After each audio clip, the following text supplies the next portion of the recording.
Hello everyone, I am Neeraj. आप देख रहे हैं एनके क्लासेज। आज हम आपको सिखाएंगे कि प्रेजेंट परफेक्ट कंटिन्यूअस टेंस यानी कि प्रेजेंट परफेक्ट कंटिन्यूअस टेंस का प्रयोग कहाँ पर होता है, उसकी पहचान क्या होती है, हेल्पिंग वर्ब क्या होती है, मेन वर्ब क्या होती है और सभी स्ट्रक्चर के बारे में आज हम आपको सिखाएंगे। तो सबसे पहले देखते हैं कि प्रेजेंट परफेक्ट कंटिन्यूअस टेंस की पहचान क्या होती है। तो देखते हैं सबसे पहले पहचान। देखो, इस टेंस के हिंदी वाक्यों के अंत में, किस टेंस के, प्रेजेंट परफेक्ट कंटिन्यूअस टेंस के हिंदी वाक्यों के अंत में क्या आता है, से रहा है।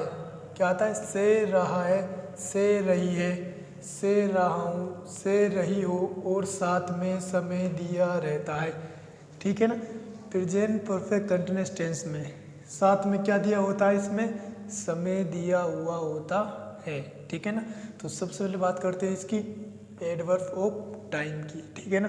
सुनो, एडवर्ब ऑफ टाइम भी इसमें किसका प्रयोग किया जाता है, सिंस और फॉर का प्रयोग। ठीक है ना। और हैज, हैव का प्रयोग, प्लस में आईएनजी फॉर्म। अब देखते हैं हेल्प हिम। देखो, प्रेजेंट परफेक्ट कंटिन्यूअस टेंस में हेल्प हिम किसका प्रयोग किया जाता है, हैज और हैव का। हेल्पिंग वर्ब का मतलब क्या होता है, हेल्पिंग वर्ब का मतलब होता है सहायक क्रिया। ठीक है ना। तो अब बात करते हैं कि हैज बीन यानी हैज बीन का प्रयोग कहाँ पर किया जाता है। देखो, हैज बीन का प्रयोग होता है ही, सी, इट, नेम यानी सिंगुलर के साथ। ठीक है ना। हैव बीन का प्रयोग कहाँ पर होता है, आई, वी, यू, दे, नेम्स यानी प्लूरल के साथ। हैज बीन का प्रयोग तो सिंगुलर के साथ किया जाता है। हैव बीन का प्रयोग कहाँ पर किया जाता है, प्लूरल के साथ किया जाता है। अब देखते हैं मेन वर्ब की, इसमें देखते हैं अब मेन वर्ब। देखो, प्रेजेंट परफेक्ट कंटिन्यूअस टेंस में हमेशा मेन वर्ब की फर्स्ट फॉर्म प्लस में आईएनजी फॉर्म का प्रयोग किया जाता है। ठीक है ना। तो सबसे पहले देखते हैं हम सिंस का प्रयोग। देखो, सिंस का प्रयोग कहाँ पर किया जाता है। देखो, सिंस का प्रयोग होता है पॉइंट ऑफ टाइम यानी निश्चित समय के लिए। ठीक है ना। सिंस का प्रयोग किया जाता है निश्चित समय के लिए। यदि दिया गया समय निश्चित समय हो तो सिंस का प्रयोग करते हैं। अर्थात घड़ी का समय 2 बजे, 5 बजे, दिनों के नाम, सिंस मंडे, सिंस जून, सन, सिंस 1998, सुबह, सिंस मंडे, शाम, सिंस इवनिंग। ठीक है ना। सिंस का प्रयोग किया जाता है कि निश्चित समय के लिए यानी पॉइंट ऑफ टाइम यानी घड़ी का समय। जैसे 2 बजे तो फिक्स है ना, तो घड़ी के समय के लिए किसका प्रयोग किया जाता है, सिंस का, यानी निश्चित समय होना चाहिए वो। जैसे since Monday, since evening, since January. तो ठीक है ना। सन के साथ भी किसका प्रयोग किया जाता है, सिंस का, सिंस 1998। और सुबह के साथ भी, सुबह शाम के साथ भी किसका प्रयोग किया जाता है, सिंस का प्रयोग किया जाता है। यानी निश्चित समय के साथ सिंस का प्रयोग किया जाता है यानी पॉइंट ऑफ टाइम। ठीक है ना। अब बात करते हैं फॉर का प्रयोग कहाँ पर किया जाता है। देखो, फॉर का प्रयोग कहाँ पर होता है, पीरियड ऑफ टाइम यानी समय की अवधि के साथ फॉर का प्रयोग किया जाता है। देखते हैं, यदि दिया गया समय निश्चित समय ना हो अर्थात समय की अवधि पीरियड ऑफ टाइम के साथ फॉर का प्रयोग किया जाता है। ठीक है ना। यानी समय की अवधि के साथ किसका प्रयोग किया जाता है, फॉर का प्रयोग किया जाता है। जैसे 4 to आवर, पता नहीं कौन से 2 घंटे। ठीक है ना। फॉर लास्ट 2 डेज, पता नहीं कौन से 2 दिन। तो समय की अवधि के साथ किसका प्रयोग किया जाता है, फॉर का, यानी निश्चित ना हो। ठीक है ना। तो किसका प्रयोग किया जाता है, फॉर का। For 5 days, for last 2 month, for 10 year, for some month, for many year, ETC यानी आदि सभी के साथ किसका प्रयोग किया जाता है, फॉर का प्रयोग किया जाता है। अब देखो, एक ट्रिक बताता हूँ आपको मैं। बजे, वार, सन, सिंस लगाओ, बाकी सब में फॉर लगाओ। यानी बजे यानी घड़ी का समय के साथ फॉर का प्रयोग होता है, वह सिंस का प्रयोग होता है। वार यानी दिन महीनों के साथ किसका प्रयोग होता है, सिंस का होता है। और सन के साथ किसका प्रयोग होता है, सिंस का। और बाकी सब के साथ किसका प्रयोग होता है, फॉर का प्रयोग होता है। तो अब देखते हैं इसके स्ट्रक्चर के बारे में। ठीक है ना। अपन ने ये पढ़ लिया फॉर का प्रयोग कहाँ होता है और सिंस का प्रयोग कहाँ पर होता है। तो अब पढ़ते हैं स्ट्रक्चर। देखो, सबसे पहले क्या आता है, अफर्मेटिव, उसके बाद नेगेटिव, फिर इंटरोगेटिव, फिर इंटरोगेटिव नेगेटिव। तो सबसे पहले पढ़ते हैं अपन अफर्मेटिव। देखो, अफर्मेटिव का मतलब होता है साधारण सकारात्मक। ठीक है ना, साधारण सकारात्मक। तो साधन सकारात्मक सब्जेक्ट से शुरू होते हैं। तो सबसे पहले क्या आता है, subject plus has been, have been यानी हेल्पिंग वर्ब आ गई है, हैज़ और have been plus main verb की फर्स्ट फॉर्म प्लस में ING plus object plus since for plus time. और प्रेजेंट परफेक्ट कंटिन्यूअस टेंस में क्या दिया होता है, समय दिया हुआ होता है। तो सबसे पहले बात करते हैं इसके सेंटेंस की। देखो, अध्यापक हमें 15 जुलाई से काल पढ़ा रहा है। तो अध्यापक को क्या बोलते हैं, टीचर। टीचर के साथ क्या आएगा, हैज़ बीन या हैव बीन। तो टीचर एक वचन है, सुनो, एक वचन के साथ तो हैज़ बीन का प्रयोग किया जाता है, बहुवचन के साथ हैव बीन का। तो टीचर एक है ना, तो हैज़ बीन, हैज़ बीन। फिर मेन वर्ब की फर्स्ट पढ़ाने क्या बोलते हैं, टीचिंग। उसके बाद क्या है, ऑब्जेक्ट अस, यानी हमें क्या बोलते हैं, अस। काल क्या बोलते हैं, टेंस। उसके बाद क्या आएगा, सिंस। निश्चित समय है ना, ठीक है। तो निश्चित समय के लिए किसका प्रयोग होता है, सिंस का। सिंस 15 जुलाई। उसके बाद क्या आ जाएगा, टाइम।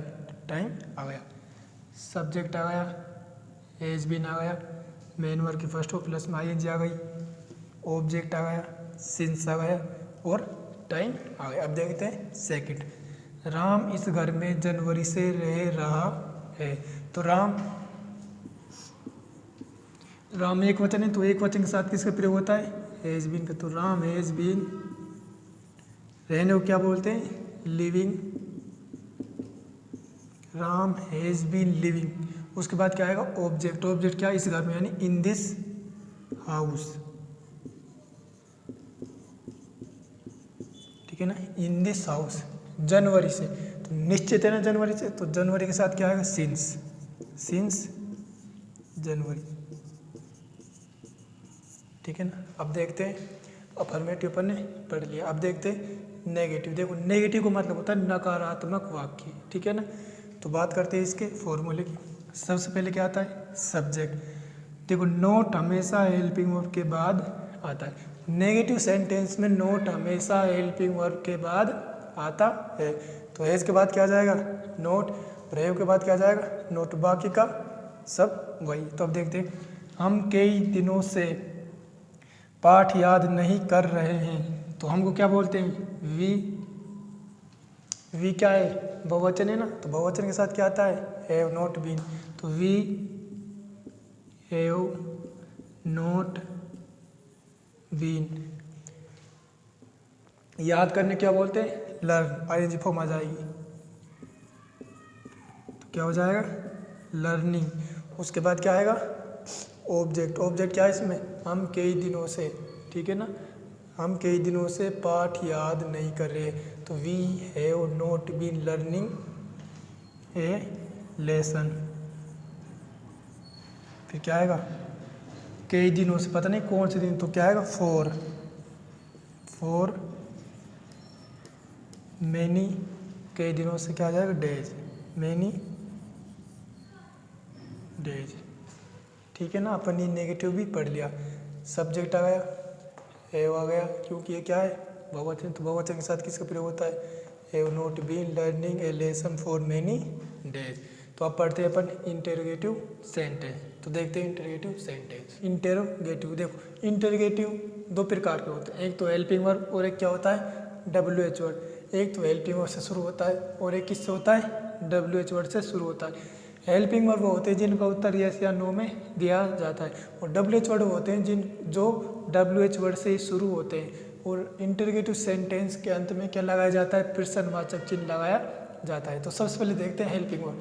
तो हेल्पिंग वर्ब से शुरू होते हैं, तो सबसे पहले क्या आएगा, हैज, फिर सब्जेक्ट, फिर बीन, फिर main verb first form plus minus, फिर object, since for plus time और प्लस में प्रश्नवाचक चिन्ह। तो सबसे पहले देखते हैं सेंटेंस, क्या वह 10 जनवरी से विद्यालय जा रहा है, ठीक है ना। तो सबसे पहले क्या आएगा, हैज या हैव। तो सब्जेक्ट के अनुसार देखेंगे अपन, तो सब्जेक्ट क्या है इसमें, वह। तो वह को क्या बोलते हैं, ही एक वचन है ना।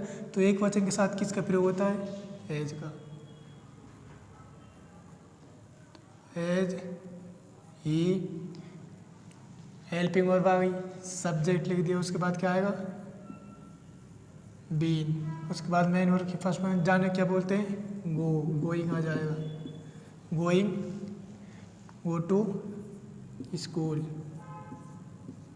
उसके बाद क्या आ जाएगा, देखो 10 जनवरी ना, तो 10 जनवरी तो निश्चित समय के लिए किसका प्रयोग होता है, सिंस का, तो सिंस 10, अंत में क्या आ जाएगा, प्रश्नवाचक चिन्ह। ठीक है ना। तो अब देखते हैं WH वर्ड। WH वर्ड हमेशा किससे शुरू होते हैं, WH वर्ड से ही शुरू होते हैं। तो सबसे पहले देखते हैं सेंटेंस, तुम 1989 से कहाँ रह रहे हो, तो कहाँ को क्या बोलते हैं, वेयर, तो क्या आ जाएगा, वेयर। वेयर के बाद क्या आएगा, हैज या हैव, तो तुम है ना, तुम बहुवचन, तो बहुवचन के साथ किसका प्रयोग होता है, हैव का, वेयर हैव यू बीन, कहाँ रहने को बोलते हैं, लिविंग। ठीक है ना। मेन वर्ब आ गई।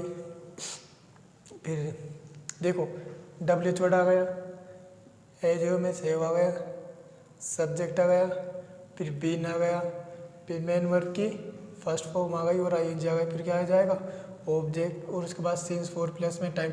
तो देखो 1989 के लिए किसका प्रयोग किया जाता है, निश्चित समय में, तो निश्चित समय के लिए किसका प्रयोग होता है, सिंस का, तो सिंस 1989, ये अपना क्या हो, लास्ट में क्या आ जाएगा, प्रश्नवाचक। अब देखते हैं इंटरगेटिव नेगेटिव। इंटरगेटिव यानी इंटरगेटिव नेगेटिव होते हैं जिसमें सब्जेक्ट के बाद नोट का प्रयोग होता है। तो ठीक है, सबसे पहले देखते हैं, क्या सुबह से वर्षा नहीं हो रही है, ठीक है ना। तो देखते हैं सबसे पहले क्या आएगा, एज या हैव। देखो वर्षा के लिए इट का प्रयोग किया जाता है, तो ठीक है ना, तो इट के साथ क्या आ जाएगा, एज, एज के बाद क्या आ जाएगा, it, not been, main verb plus में ING, पर रेनिंग, ठीक है ना, has it not been raining since, सुबह क्या बोलते हैं, मॉर्निंग। अंत में क्या जाएगा, प्रश्नवाचक चिन्ह आ जाएगा। ठीक है ना। अब हमने इंटरगेटिव सेंटेंस के बारे में पढ़ लिया, WH वर्ड के बारे में पढ़ लिया, और इंटरगेटिव नेगेटिव सेंटेंस के बारे में पढ़ लिया। ठीक है ना। अगर आपको हमारी वीडियो अच्छी लगी हो तो चैनल को सब्सक्राइब करें, वीडियो को लाइक करें, बेल आइकन को प्रेस करें ताकि आने वाली वीडियो का अपडेट सबसे पहले आपको मिले।